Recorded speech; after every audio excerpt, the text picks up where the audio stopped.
So, hello, friends. This is Luis. Today I'm talking to Michael, somebody whom I haven't gotten a chance to speak with before. So this is pretty interesting. This will be fun for me. Um, so, how are you, Michael? I'm doing well. It's nice to speak with you. Oh, Uh, mhm. I'm currently sitting in the back of a sleeper of a semi, so if there's a lot of background noise, I apologize, but hopefully it's mitigated a little bit. Not at all. So, where are you physically located? You're in the United States, right? Yeah, I live in the United States. I live in New Hampshire. Right now the truck is in Pennsylvania and we're heading to Texas. Wow. So, and what are you hauling? I don't know. I think we got I'm not sure we picked up ice cream maybe. I haven't checked. We just picked it up, so I'll have to check later when it's my turn to drive. See, and that's a piece of the world that I know nothing about. So, okay, so I gather you're a truck driver, and that's what you do for a living. Yeah, and I'm new at it. I just started well it'll be a year in August. So it's almost a year. And I really didn't know too much about this world either. And it's been from a logistics standpoint because I've done inventory control and material planning for production facilities before. It's pretty fascinating to see all the food going all around the country and how quickly it moves, and it's pretty interesting. So, do you drive refrigerated containers, or I guess you can handle anything? Yeah, I mostly do refrigerated stuff. I don't like doing hazmat just because I don't think the risk is worth what they pay. Um, and I like the concept of it feels good to be delivering food around the. Yeah. So, do you work for like a trucking company, or is this something you're doing freelance? Yeah, I started. So and when I was researching the trucking industry, the intent was, what could I do that would be I could start my own business and had a low barrier of entry. And the interesting thing about the trucking industry is there are some giant trucking companies, and I work right now for one of the largest ones. But the majority of the trucking industry is small independent contractors, and the companies are made up of about four trucks or less. And the reason is it's pretty easy. It's pretty easy work, and you can scale it fairly well by adding trucks to your fleet pretty quickly. So I work right now. They're the largest refrigerated trucking company in the United States. It's called Prime. New Prime Inc. is the name of the company, and I'm doing that just to kind of get a foundation. And my intent was to start a my own trucking company, um, just and and save up money. But since I started taking the autonomy class, that's shifted a bit. How has that shifted, or why has autonomy changed your plans, or from saving money? More options. I didn't know what I didn't know. Excuse me. I didn't know what I didn't know, and yeah, actually, even all this time listening to the lectures and the Q and A's was about a week or two ago where I actually started to have ideas pop into my head. And before that, it was, well, I don't think I'm going to have anything. I don't know what I'm going to. Um, All right. yeah, sorry about that, man. Okay, so um, yeah, but you were in the middle of telling me that in the past couple of weeks, um, you figured out what you wanted to do with online marketing. Can you tell me more about that?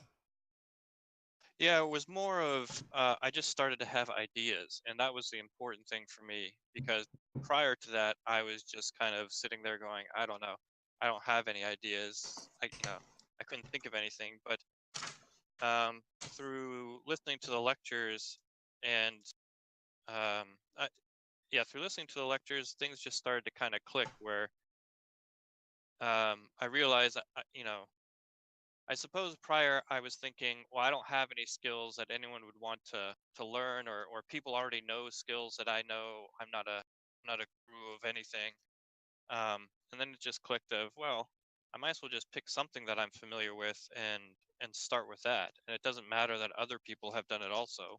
Maybe I'll reach a different audience. It just doesn't matter. I just need to practice, right? Just and the act of practicing will bring on new ideas and whatnot. So and the idea that I had was I've gotten myself out of credit card debt twice in my life.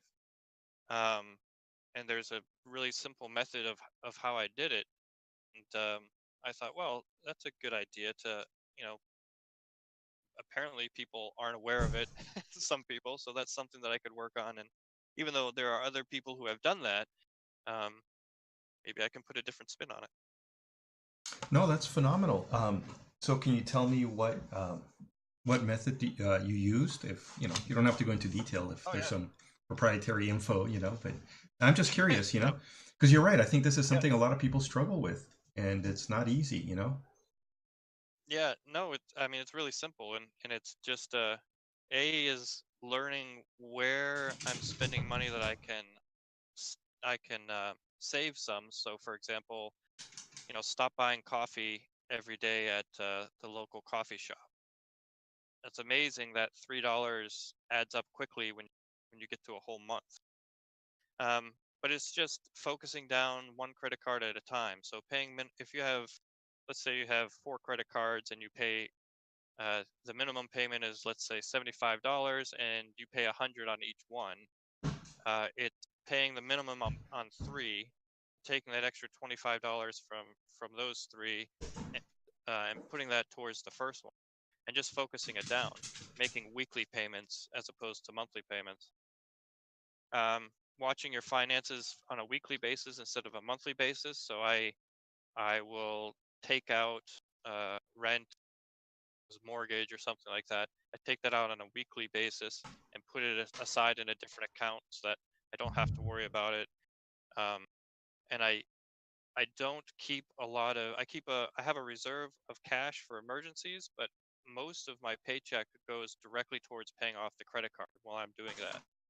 And then once you pay off the first credit card, you just allocate all those funds to the next one. And the second one goes faster than the first one. You focus on that second one, and then when that's done, you move it to the third. And when you free up one of your credit cards, or this is, yeah, when I free up the first credit card, I will put almost all of my paycheck toward bringing down the second one. Because if I run into emergency or something happens and I need money, I'll just use that first credit card. No, that makes sense. So it sounds like some basic budgeting and with a strategy as to how to pay off the credit cards. Right. Yeah. When you were first trying to overcome your credit card debt, did you come across these strategies somewhere and then you implemented them, or did you sit down and figure out like what's the best path out of out of this debt? Yeah. It was my wife's idea actually, and so I don't know where she got the idea, but she said, "Hey, why don't we just, why don't we try doing this?" And I said, "Yeah, sure. Sounds good." And it worked. It worked great. And then, unfortunately, I didn't learn from my mistakes, and I got into a lot of credit card debt again. Well, there were situations that happened that I wasn't thinking clearly, Um, but I just implemented those strategies again, and it's very simple, but I figured that people might it it's simple, but it's not something that was taught to me in school. So I thought maybe it was something that wouldn't occur to some of the younger generation, and that it would be helpful for them. Oh, without a doubt. I think a lot of the times, some of the very profound things or very useful things that I've learned and that I've implemented that have helped me a great deal were simple, but it just it didn't occur to me, or it's still helpful to have somebody show you that roadmap. I was there, and this is how I overcame that problem. Because I think a lot of the times people deal with overwhelm too, where they just simply don't know Right. what to do next, right? Like with credit card debt. I mean, do I declare bankruptcy? Do I ignore it? do And it can I? seem overwhelming too when you get a couple of credit cards that get fairly fairly high and the minimum payments become large, it just you feel like you're just barely keeping your head above. That's right. Yeah. And it's also very helpful to know that someone else has dealt with it and gone through it, you know. So even that part of it is inspiring. Um, so okay, so that's great. So you've decided. So would this be like some coaching that you would do, or would this be some videos that you would upload explaining how you do this, or what was your thinking? So I'm not quite sure. I thought I wanted to work on the concept of, marketing funnel. This one would probably be a fairly short funnel, but it was really just I want to start doing something, anything, and practice build a lead magnet, doing a landing page, all of those. Yeah, no, it's interesting, and part of the reason I'm interested because I was struggling with the same thing, right? I wanted to do something, but I didn't know what and what skills do I have, right? That's also the soul searching that I've been doing. And I've had a couple of ideas, but one of the things that I realized is that the first next steps for me, and maybe for it sounds like maybe for both of us, regardless of what I do, is to start with that, like you're saying, get a website up. Um, even if it's just to plant the flag in the internet, and start carving out the space, just working out the details of how that works, because I've never set up a website before, um, so I don't know really what goes into that. So um, Exactly.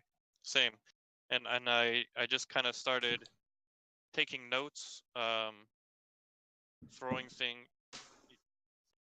starting a spreadsheet, and just kind of throwing things against the wall, so to speak, to kind of get a rough idea of how I might organize it. It's brand new. I just started the other day, but I look forward to the process. no, that's awesome, man. Yeah, me too. It started with a brainstorming, and Yeah. just what can I do, and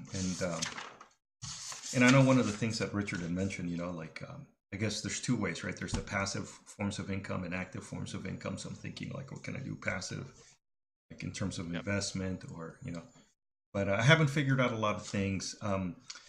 For some reason, when he was talking about copywriting, that's what kind of spoke to me. So that's what I'm focusing on now, looking into that and seeing how realistic that is. For some reason, the idea of writing appealed to me. So doing some Yeah. creative writing, Copywriting seems interesting to me as well, because it seems to be a bit of psychology. Also, you're trying to, um, yeah, I mean, trying to figure out ways that will reach people in the most effective manner. I think that's a bit of psychology. hmm So that's also interesting to me too. hmm No, that's right. Okay, so then that kind of leads to one of the questions I was going to ask you is how has autonomy influenced you? So um, I guess it's giving you ideas for something else that maybe you could do for to earn money or to help people. But has it influenced you in other ways? Yeah, it's influenced me a ton, and I'm one of the students who has not participated very much, and my plan is to correct that. But even just listening to the lectures and the Q&As, um, it's changed. Yeah, it's changed a ton. It's changed how I've interacted with people. So as a truck driver, I'm driving across the country, and I just you meet random people at truck stops, not for very long. They're short conversations, but or we have to get the trailers washed out, finish one load assignment because it's food. You go and get it washed out, pick up more food. And I just started practicing talking with people, which is that's not like me. I told some of my friends that I was doing that. They laughed. They were like, "Yeah, sure." Um, but then I got to hang out with them, and we went out and into public areas, and I engaged with people. They were all very surprised, and that's just that's me applying a minimum amount of effort.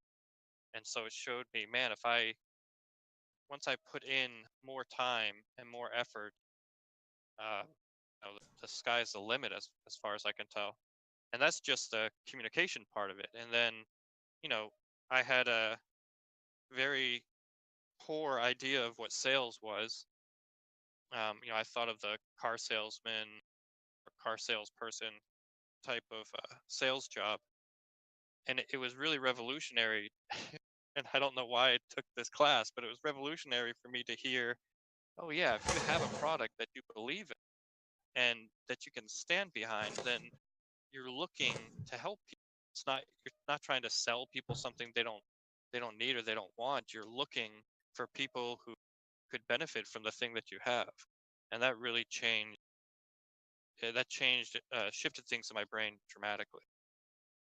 Well, that's fascinating. I think a lot of us have similar experiences because I think that's the general view of sales, right? That somebody's trying to push or trick you into spending money for something you don't need or something that doesn't Right. work, right? Um, Yep. but really seeing it as a way of adding value and helping people. And it's funny because I do interface with professional sales, people who do that, they're sales guys. And there's a couple of Right. people that I interface very on a regular basis. Anytime I have a problem, I call them up because they've always been helpful, right? Um, Yeah. and I think about I see. So I thought it was just like Andy at another company that I have this professional kind of relationship with, or and I just thought it was Andy being a unique person, but I realized no, he's just a good at what he does. He helps me solve problems, and maybe along the way Right. he gets to make commission on some of the stuff that he sells because occasionally the product that he represents is exactly what we need. Yeah. Right. So no, so that's fascinating. So now all of a sudden it seems like it's a way that you could make a living and help people. Yeah. It changes everything. It changes everything. I don't want to.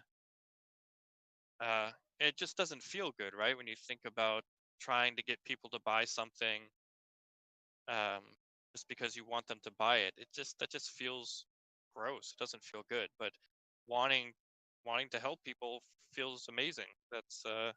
S- that's a great thing. So then having a product that, in fact, I did try sales at one time in some of the many careers I had, and I was horrible at it because I didn't really believe in the product that I was trying to sell, and I didn't understand quite what I was doing. I didn't have good communication skills.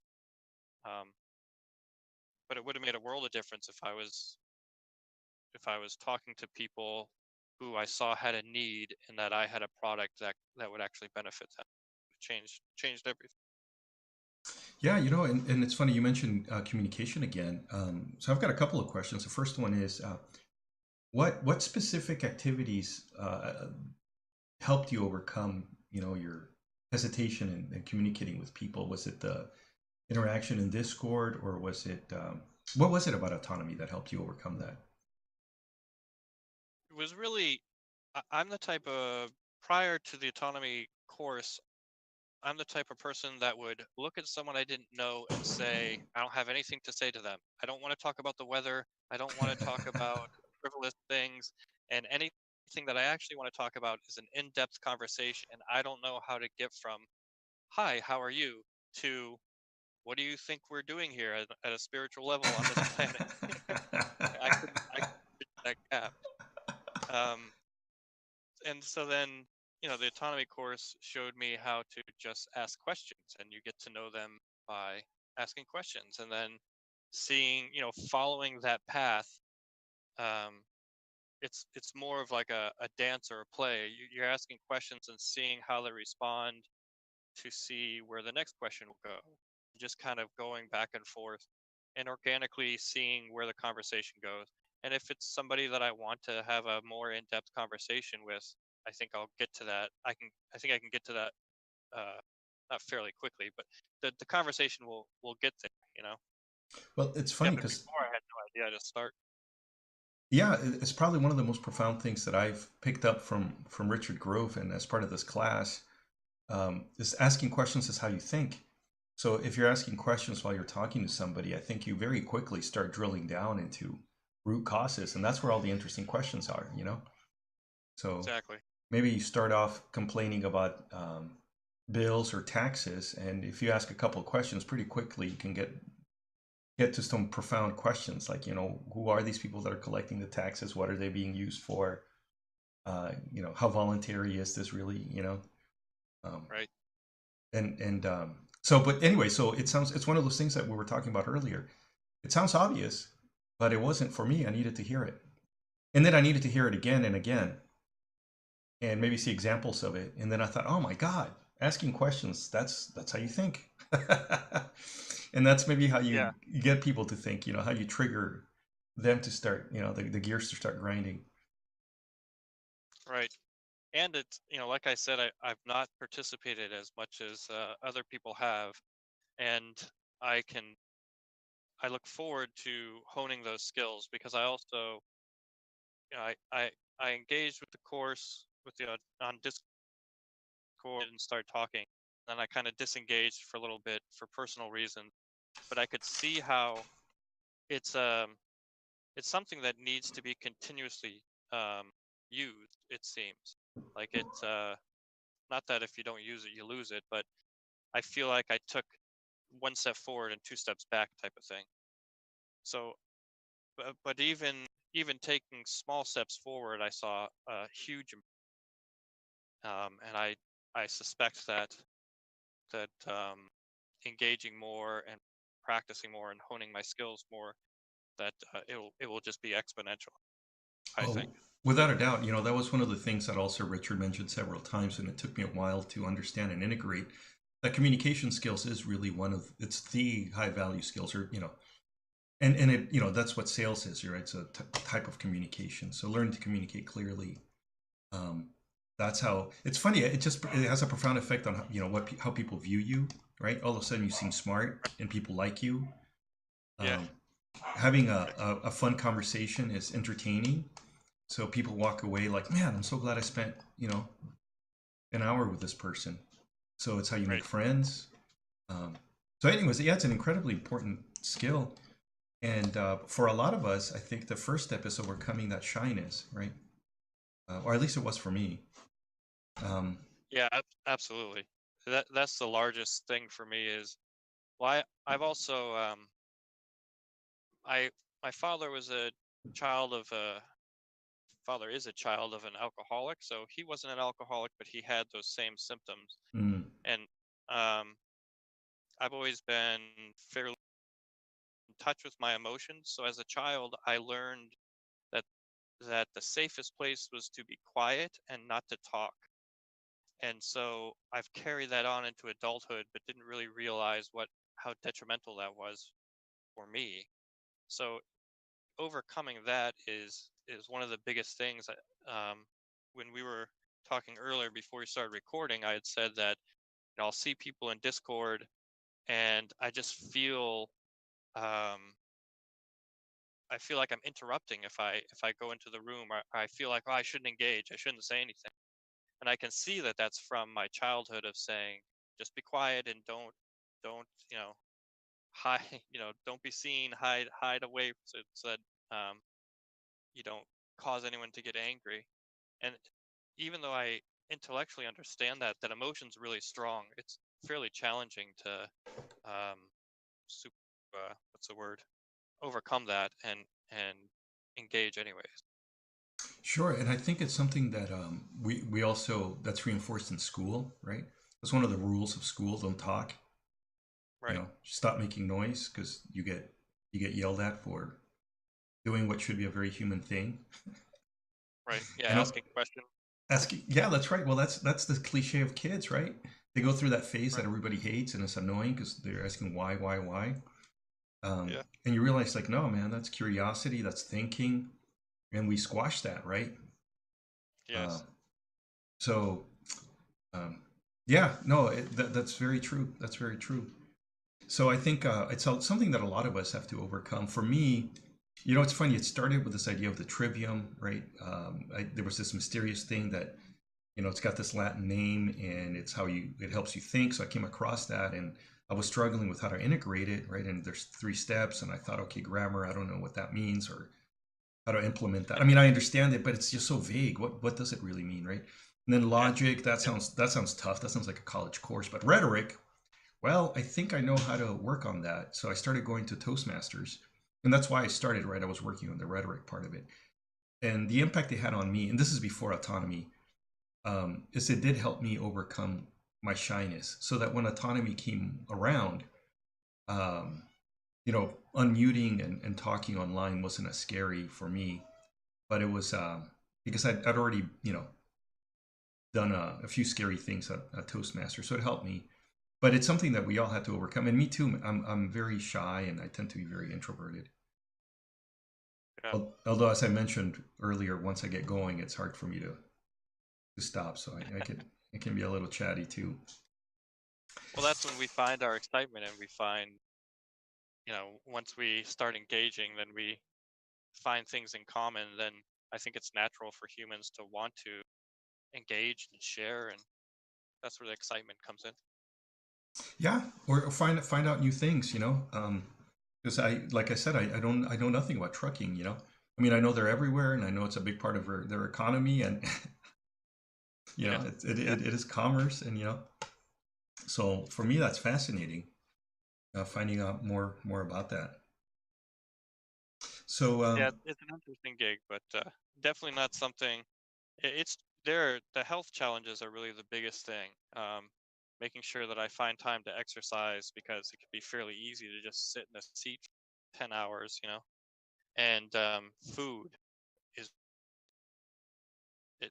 The truck stops all have horrible food, and it doesn't make sense to keep going to the grocery store, every couple of days, because you're busy, you're driving. yeah, I can imagine you're hauling a load, and it might not be very convenient to pull up into the driveway at the grocery store, or I mean the parking lot. I'm not sure how you would do that even. Yeah. Well, you have to go to a Walmart. And so then your options are limited even more. Um, and everything's on a time schedule. So even if I pass 50 Walmarts in a day, I may not have time to stop. Sometimes, when you do, that's when you stop. But then you're trying to fill up and gather as much food as you can for, a week or. So what strategies do you use to try to eat healthy? Um, well, it's different. I team drive right now, so there's, when I'm not driving, someone else, my teammate is driving. That actually makes it more challenging, because the truck just never stops. Um, when I was solo driving, I was able to, get some butcher paper and get a bunch of ground beef and fill up a freezer with, I'd make like 1 pound packages and fill up the freezer with ground beef. And I had a small electric skittle, skillet that I could use. Um, so that was, and I don't need, I'm one of those people that I can eat ground beef several times a week, and I'll flavor it different ways, and it's fine for me. So it was a little bit easier then.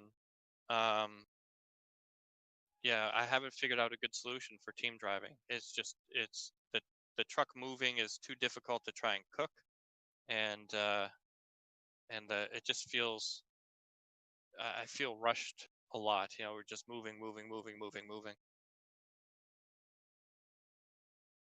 I can imagine. See, and I didn't even know that that was a thing, right? That sometimes the driving is done in a team. But I guess it makes sense, right? If you really need to get someplace far and you can't get there in a reasonable amount of time, you don't want to be driving 20 hours straight, right? And get Yeah, sleepy. especially with a lot of the fruit and vegetables that we pick up in California, and close to the border, that are going to the East Coast. That's a lot of the runs that we do. We'll pick up in, Laredo, Texas, or what is that place in California?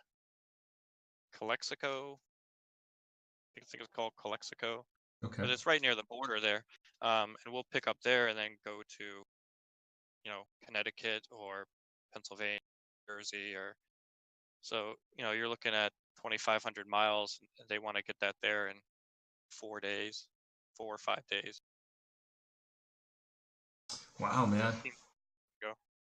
And you know, it's funny. I don't know. A lot of things come to mind. Like I said, I don't know much about that world that you operate in, but you know, a few times driving through Nevada, I see a truck pulled over and some poor guy putting on chains on like, you know, I guess 18 wheels, Yeah. or I don't know Yep. if all the wheels need chains, but stuff like that just seems like, man, it's a lot of work. It is, and you don't have to put chains on all 18 wheels. You just need to put them on. Well, you can put them on the front steers if it's pretty bad, but you need them on the drives at least. And the drive tires are the tires right underneath the fifth wheel where the trailer connects to the tractor. Hmm. Um, but you know, that's rare. I mean, also if it gets too bad, we'll just pull over. You know, it's not worth. Um, these things drive much better than cars because they're heavier. You know, we're carrying. You know, we have a total weight oftentimes of 35 to 40 tons. So you stick to the ground pretty well. But if it gets too bad, we'll pull over. You know, it's not worth it to keep going. And those chains are usually just when you need to get the chains are when you've gotten into a bad situation and you're just trying to get to a safe spot. So it is kind of a pain, but it's also not something to do a lot, you know. No, that makes sense. And I guess I assume at this point all modern trucks are automatic. You're not shifting gears manually. No, they still quite a few truckers are still using manual trucks, but we have an automatic and it works fairly good. Excuse me, fairly well. But it was only recently that the automatics became, I think it was 2016 or 17. Um, and the automatic trucks get much better miles per gallon. Also, you're getting probably 2 miles per gallon more than you do if you have a manual. So I think they're becoming more and more common and more feasible. But it's going to take a while for the manual trucks to phase out. See, that's fascinating because the argument, at least with cars, right, and it seems like with trucks too, up until recently, you always got better gas mileage with manual transmissions. And I got to believe that gas mileage, that's probably your biggest cost, right, is fuel. Um, so then how many gears does your truck have? So we have an automatic, Hmm. and um, this one has 12. Most manuals range the 10 or 13, 10, 13, 18 gears are pretty.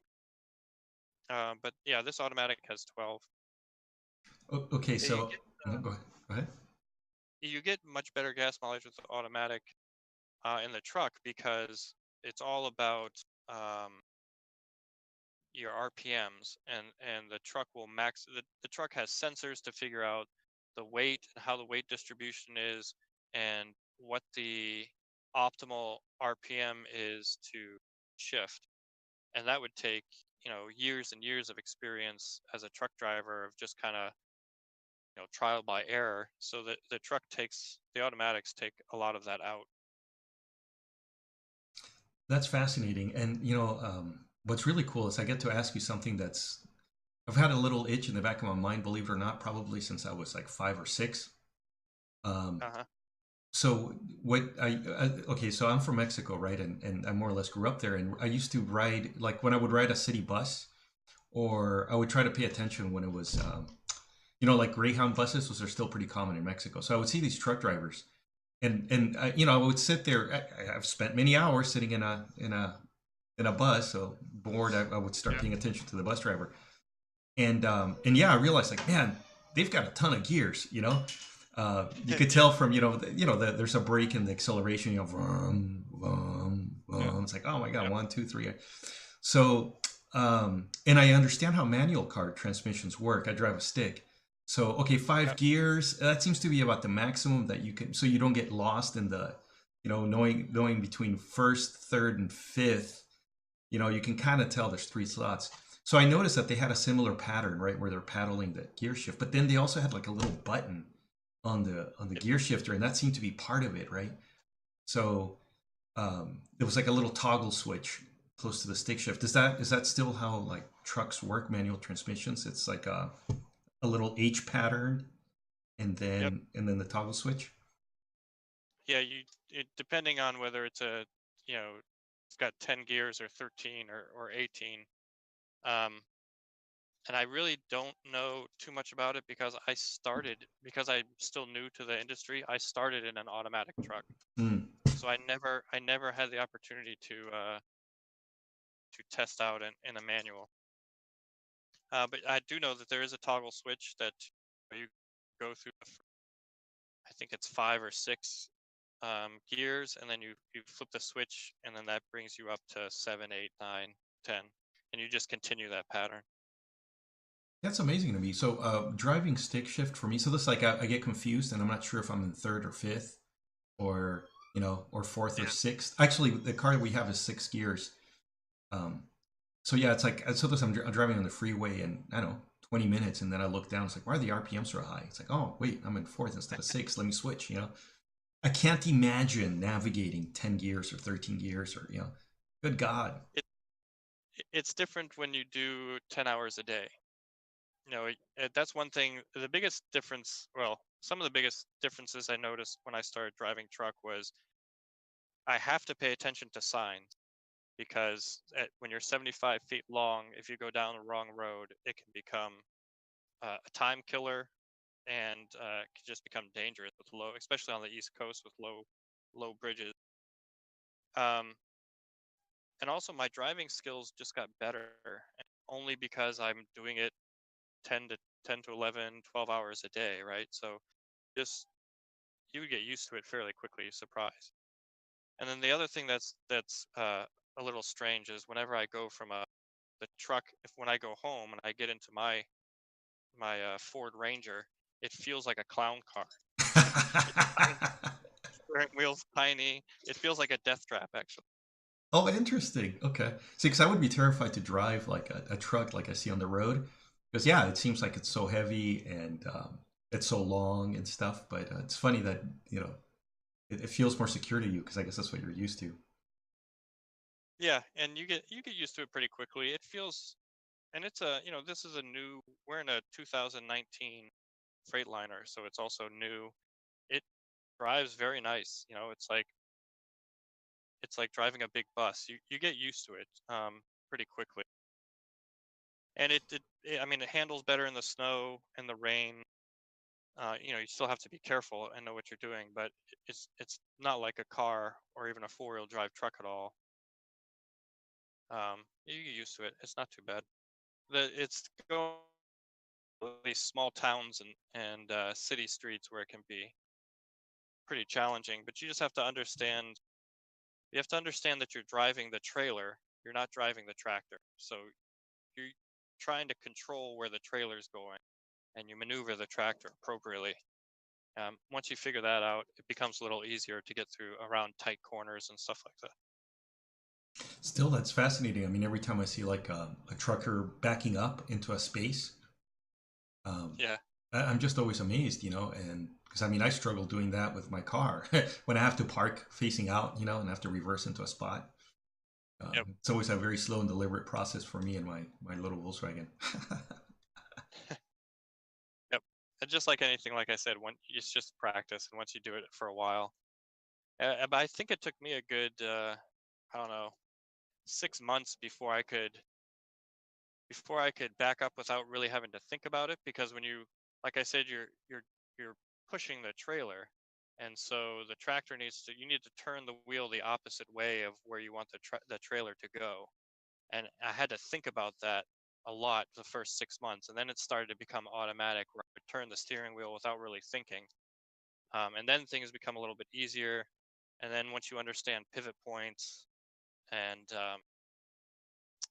yeah, and how the trailer is going to react to what you just takes practice and time.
a real interesting story that relates to this call that we keep losing signal is so when I first got into the trucking industry, or before I got into the trucking industry, I did about 9 months, 6 to 9 months worth of research, and that was going to forums and um, watching YouTube videos and kind of trying to figure out what did I need to know? Did it make sense? Is it something that I would be able to do? You know, and I was looking, like I said, to start a business, so I wanted to see how viable that was. And so there was a couple YouTube truckers that I followed. Once I got into the trucking industry, I stopped because I wasn't interested in any drama or anything that was going on, and there's only so much to talk about in trucking. Um, but there was one gentleman who I every once in a while, if I saw his video on YouTube, I would listen. And he mentioned in this video, he said, "Hey, I have somebody who's looking for a teammate, and so I'm gonna get on a call with this person, and if you're interested, you can give me a call." And the person happened to be working at the same company that I'm working. So I thought, well, what the heck? I might want to try team driving and see how that goes. So I wait. He gave a date and time that the call was going to happen, and it didn't end up happening. So I thought, huh, well, okay. So then he sent another message out to on YouTube saying, oh, we're gonna do the interview on this day. So that day came and went. Again, there was no interview. So I had his number because I had contacted him to do a coaching call before I got into the trucking industry, just to get his opinion. So I sent him a message and said, hey, I work at that company. I'm interested in team driving. Um, I see that the video's not happening, but just let me know what's going on. And he called me and he said, I don't know what's happening. Every time I go to start this interview, my phone shuts down, YouTube shuts down. He says I have all sorts of technical issues. I can't get it to work. So, but if you're interested, I'll connect you guys. And that's the person that I'm team driving with now. I think it's funny that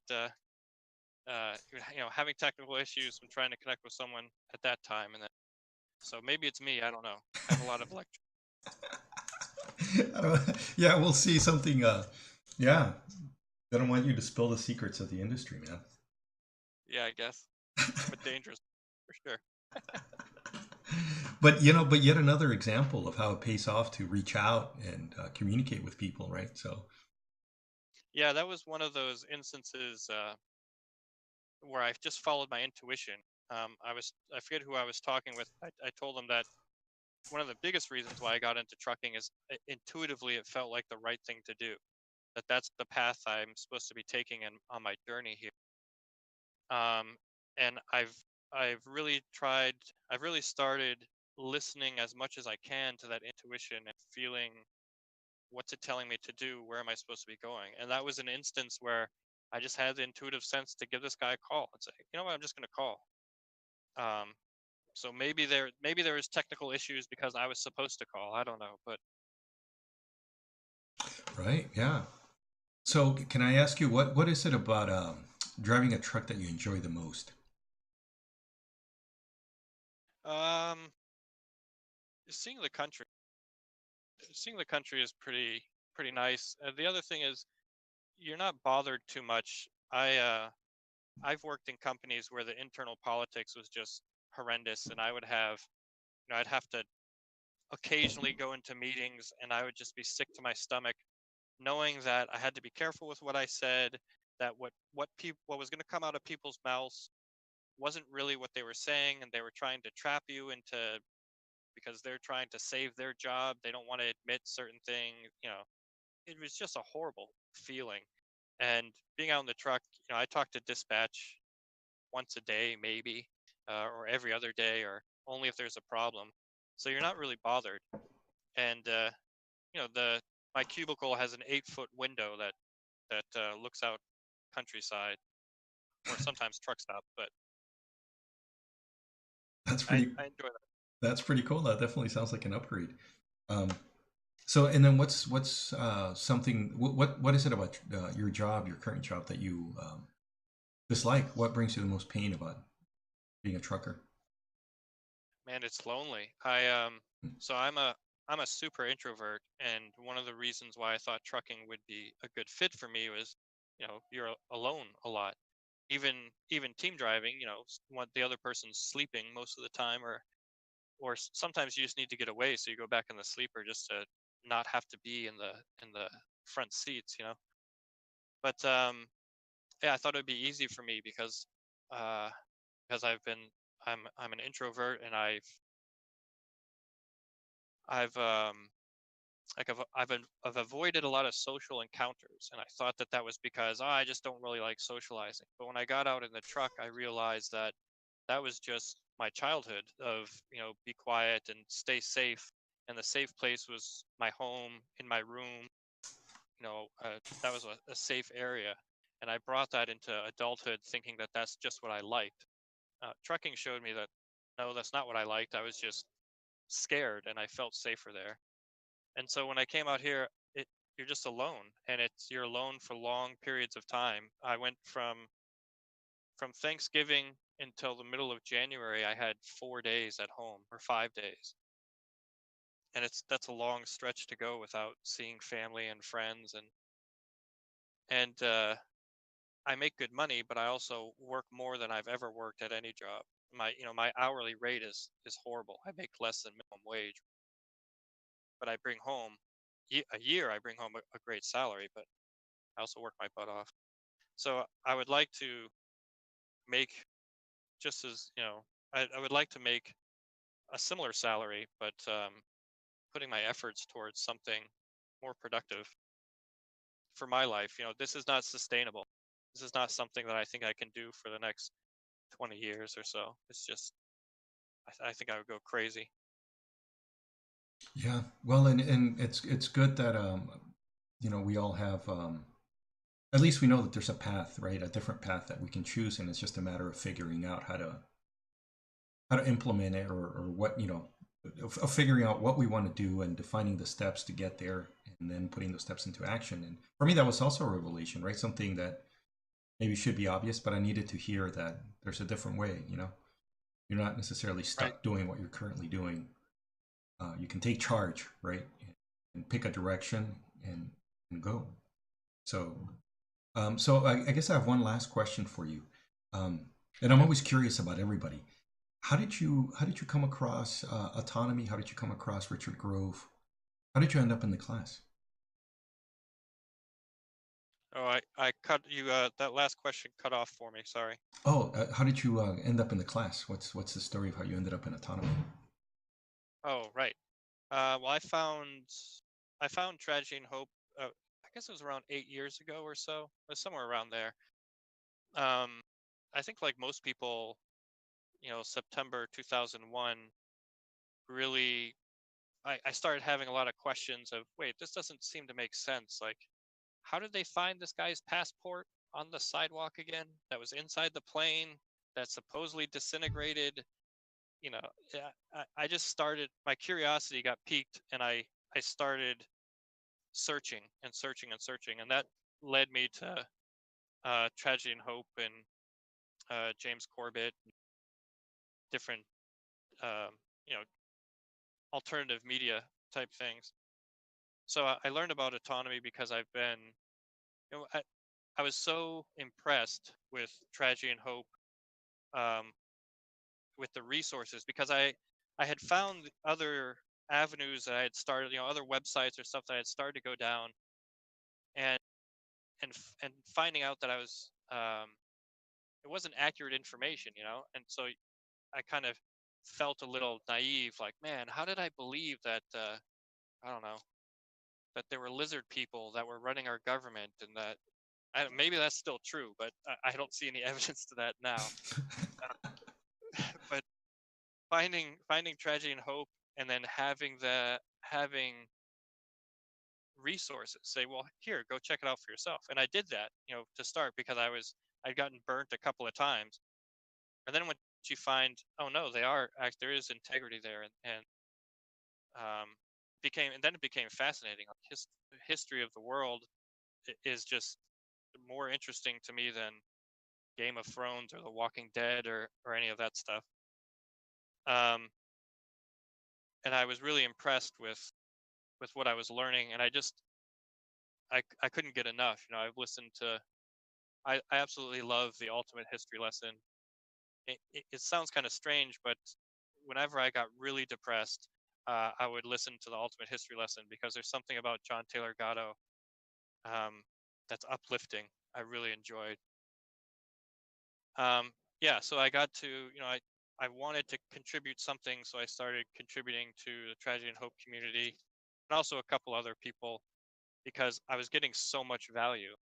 I mean, more than I I made very little money, but I wanted to give something. And so yeah, I got an email because I been contributing for X amount of years. And I didn't like I think I've heard a couple other people say they weren't quite sure what it was, and I didn't know either, but it was an intuitive pull to say, yeah, this is something that I should do, and I should invest time in. No, that's fascinating. I was one of those people. I didn't know exactly what it was, but I didn't care. You know, it was something by Richard Grove, and it's always been valuable. So it was easy for me to Yeah. pull the trigger. Well, Michael, Well, I actually have another meeting coming up. Um, so yeah, I'm sorry, you were going to say something? no, that's no worries. That's great. I really appreciate I think before you started recording, I said that I had engaged with the autonomy class, and then I had to disengage for personal reasons, and I was finding it challenging to re-engage again. I really appreciate you reaching out. This has helped boost my confidence and say, yes, this is something that I want to do, and I need to put in effort and time. I want to put in effort and time into this. So I really appreciate the reaching out. Not at all, man. I'm really glad that we got a chance to talk, and we kind of worked through some tech issues. You know, somebody was trying to keep this conversation from happening, but I really enjoy it. It's always interesting. It's always fun, and feel free to reach out, man. If you want to do another chat, look up my Calendly or just send me a message. So I will. I really enjoy it, and then hopefully I'll see you on the Discord server. Absolutely. Thank you very much. All right, Appreciate it. yeah. No, my pleasure, man. I'll talk to you soon. All right. All right, Bye. bye bye.